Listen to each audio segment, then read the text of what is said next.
Go for it.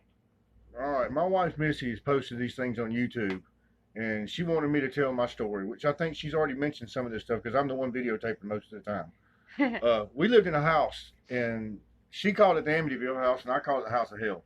A lot of things happened in there.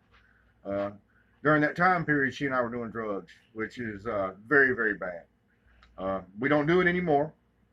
We're very religious, which I always have been, but I fell from grace, and I actually brought her with me. But anyhow, we were living in this house, and we were doing drugs one time, and we were in the back bedroom, and I saw something in the hallway that blew my mind, and it shook her up too. But she has told me about stories when she was younger and saw things like this, and Mm-hmm.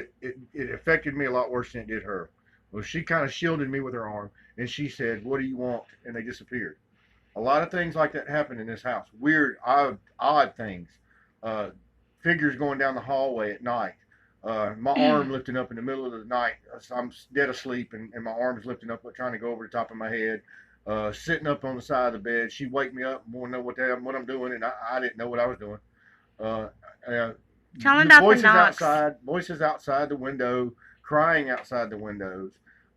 You She heard was that? she was in the bathroom one time and saw shadows go by, and she said, "Who are you? And what do you want?"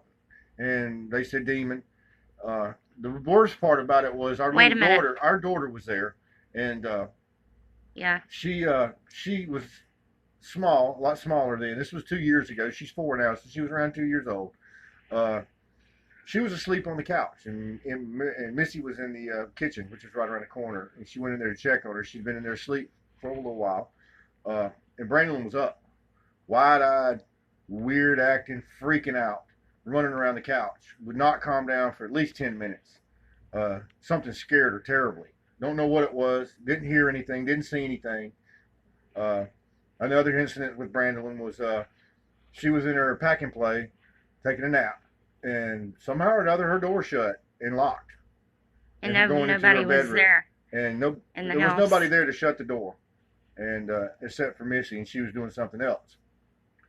Uh, she had to kick the door down to get into our daughter, and kicking the door down is what actually woke her up and scared her to death. But I had other instances there. Missy had other instances there. I was outside putting the garbage in a can one night. Missy had gone to a class. She was in a class, and nobody at the house but me. I go outside, put the garbage can to the garbage can, put the trash in, and from my daughter's bedroom window, I hear on the glass. I looked around thinking Missy might have come in the front door or something. And I didn't see her, and I looked in the window and I didn't see anything. I went inside the house, nobody there. Knocking on the doors, all hours during the day and night. We'd get knocks on the door, and it was always 3 knocks. You go to the door and open the door up. There's nobody there. There were no kids really in that neighborhood that were around. We didn't really have Everybody, we didn't visitors. have a lot of visitors. Yeah. Everybody that was around us in that neighborhood, it was a nice, quiet, older neighborhood. Uh, there were no kids running free, just doing like crazy stuff like I used to do when I was a kid. Now, what I want to say is, uh, a lot of this had to do with us doing drugs. We brought the devil to us by doing this because that is just a tool for the devil. God allowed this to happen to us, just like He allows things to happen to everybody. If you look in the book of Job, chapter 2, you'll see where angels come to visit the Lord, and the devil comes with them. Satan comes with them. And he asked Satan, God did, "What are you doing?" And he said, "I'm walking around all around the earth, back and forth and back and forth."